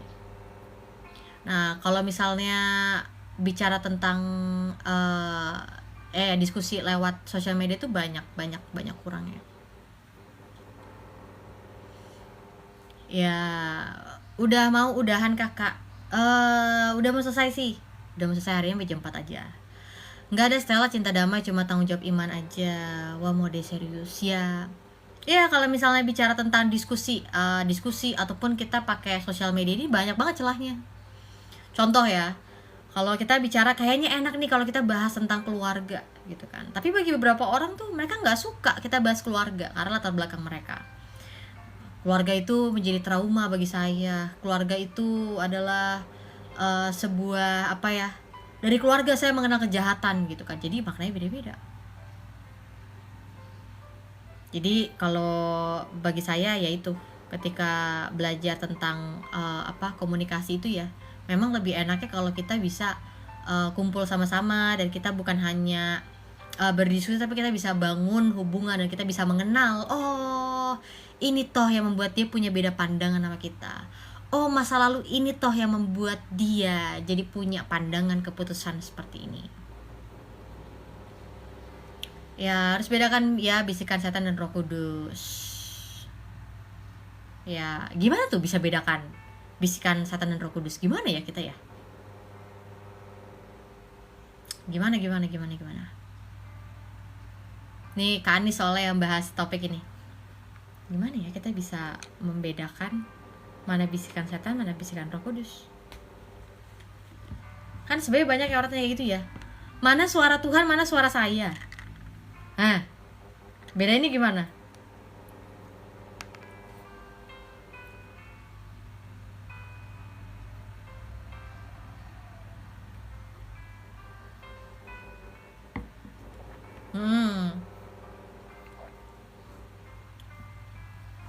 Betul.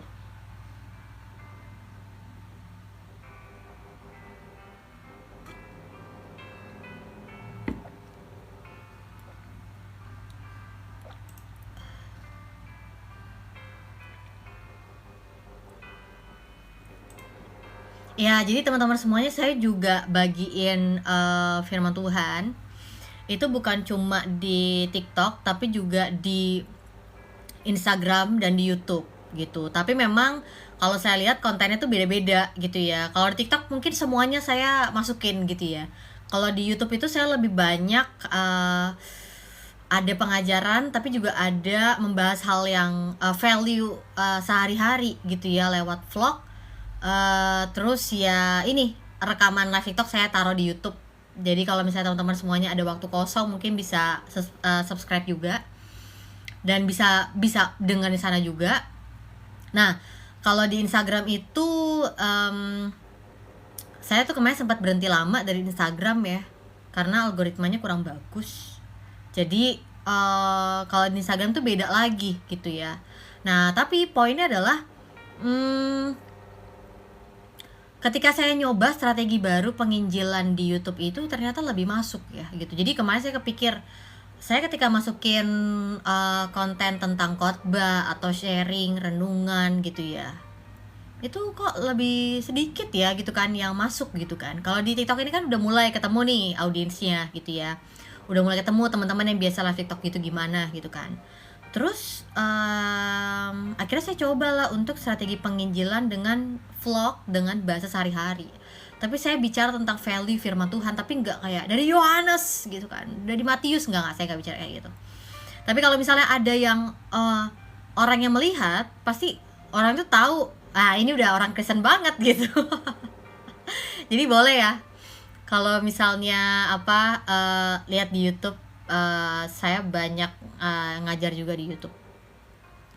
Ini kakak udah sesuai firman Tuhan narasinya. Ya puji Tuhan pak, masih juga belajar. Udah pintar betul. Iya boleh Kak Anis, ya Andi. Ya thank you. kurangnya viewer kakak ini masih dikit. Iya pak, tapi memang sebenarnya tujuan pertama kali saya pakai sosmed, saya memang nggak ngejar followers, jadi saya santai aja. Maksudnya gini, kalau saya perhatikan di Instagram juga,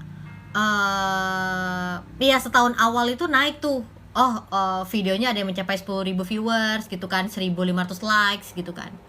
Tapi saya ngeliatnya juga, waktu itu sempat algoritmanya Instagram tuh hancur banget gitu kan. Terus kayak udah nggak asik, yaudah tetap aja lanjutin di TikTok. Tapi memang saya menyadari bahwa nggak apa-apa followersnya nggak banyak, likesnya nggak banyak, karena saya nggak cari itu semua. Tujuan saya bikin akun ini, semua akun yang ada, tujuannya adalah untuk memberitakan firman Tuhan.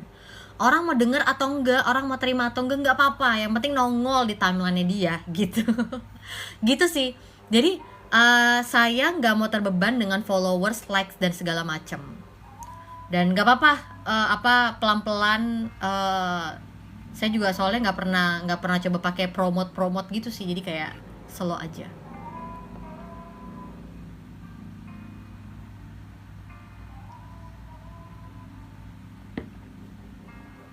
Begitu. Jadi saya tahu, saya juga nggak pernah gitu ya, kayak apa dibilangnya sebutannya, kayak numpang pamor gitu ya sama teman-teman yang lain yang kayak followersnya udah 60.000 gitu kan. Enggak, saya juga nggak pernah. Kayak buat apa gitu ya. Tapi kalau misalnya tiba-tiba, waktu itu saya baru kenal sama beberapa pastor, pastor Gram gitu ya, pastor Gram gitu kan. Enggak, maksudnya ya beberapa hamba Tuhan gitu kan. Terus akhirnya mereka mau untuk share video saya di instastory mereka, dan saya nggak pernah minta. Dan ya puji Tuhan kalau orang tergerak. Tapi kalau misalnya enggak, ya udah nggak apa-apa. Maksudnya biar banyak yang bisa dengar kak, kan TikTok ini kayak KKR berjalan. Iya pak, betul. Tapi memang saya juga baru jalan ini tuh baru tahun kedua, jadi ya wajar lah. Dan maksudnya saya juga kalau misalnya bahas firman Tuhan ya nggak pernah pakai gimmick sih, bukan tipikalnya kayak gitu. Ya kan ada ya orang-orang yang kayak gitu. Saya bukan tipikal gitu. Jadi ya mungkin kelihatannya kayak saya sebagai anak muda ya, karena masih muda kan. Tapi kayaknya style saya tuh kayak orang tua ya. Iya bener. Kayak apa ya, ya tapi emang saya tipikalnya emang gitu sih.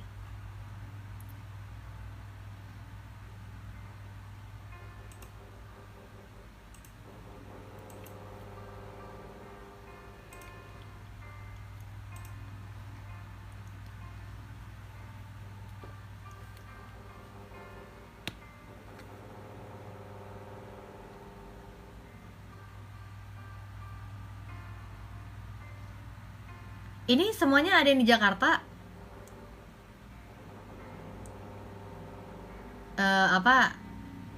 Banyak orang yang rencananya mau datang ke GBK ya.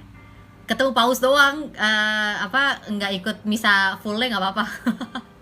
Iya nggak apa-apa kak, Tuhan berkati selalu pelayanannya. Iya, tukang nyimak, God bless you.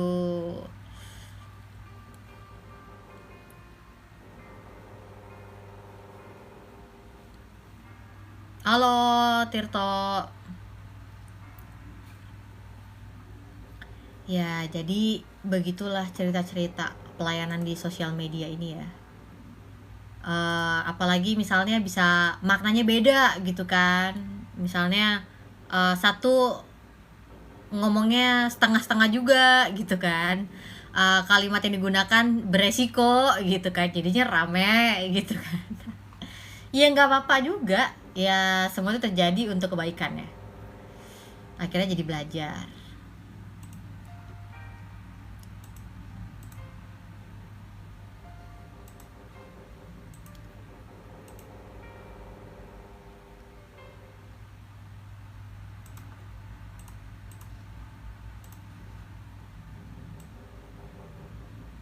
Masa online di Kompas ya Stella, misa online-nya. Oh, berarti ini Anis juga ini ya, by online. Rame banget pasti ya kalau yang mau langsung terbang ke Jakarta untuk nonton. Tapi itu pasti rame banget sih, itu pasti GWK.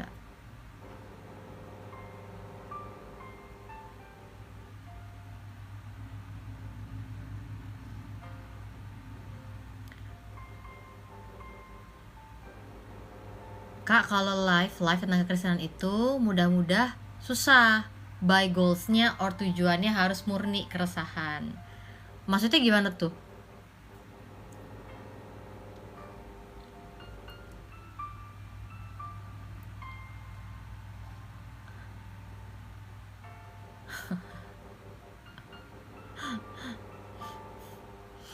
Kalau gak punya tiket bikin malu gereja, kata Romo.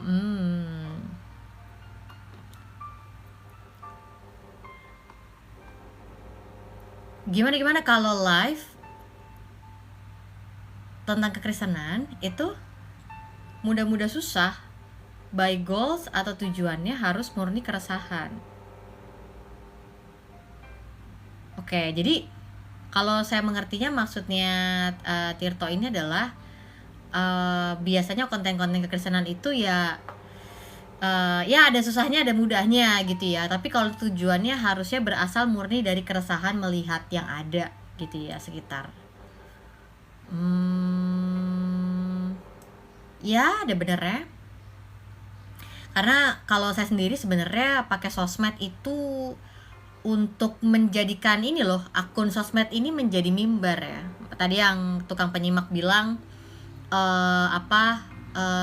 kayak KKR berjalan gitu ya. Iya, kita pakai akun sosial media kita sebagai mimbar untuk memberitakan firman Tuhan. Jadi kita nggak perlu tunggu mimbar yang ada di gereja gitu ya. Maksudnya kita bisa pakai sosial media ini untuk jadi sarana untuk penyebaran kabar Injil. Banyak yang live tentang Kristen cuma pengen saweran, bukan karena mau bagi kabar baik. Ya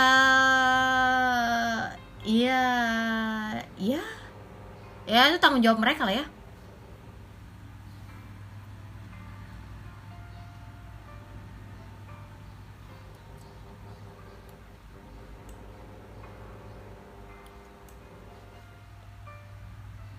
Saya tuh belum nonton The Chosen. Bagus ya kata orang-orang. Saya belum nonton sih. Kayak emang belum ada waktunya. Kami dipelihara sama Tuhan Yesus, bukan TikTok universe. Ya betul. Saya dengar salah satu rekan pelayan saya pernah mengatakan bahwa wah, dia aja followersnya udah sekian ratus ribu, dia nggak bisa hidup dari TikTok. Saya bilang emang iya, kita hidup dari Tuhan. Kita hidup karena Tuhan, bukan karena followers kita.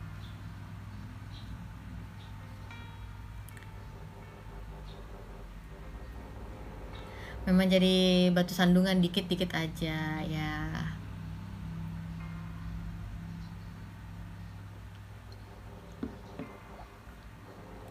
Ini hari Selasa ya. Tukang nyimak, saya biasanya lihatnya dari Netflix kayaknya ada ya, tapi saya tuh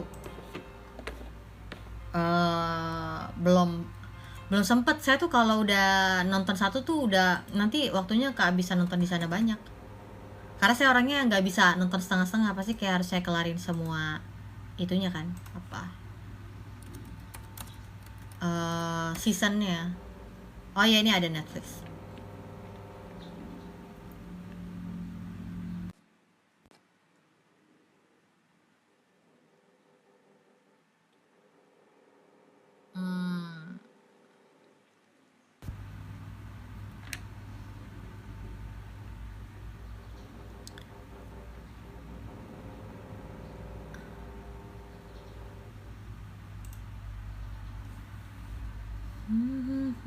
Mungkin maksudnya tukang nyimak adalah makna dari banyak itu berapa orang gitu ya.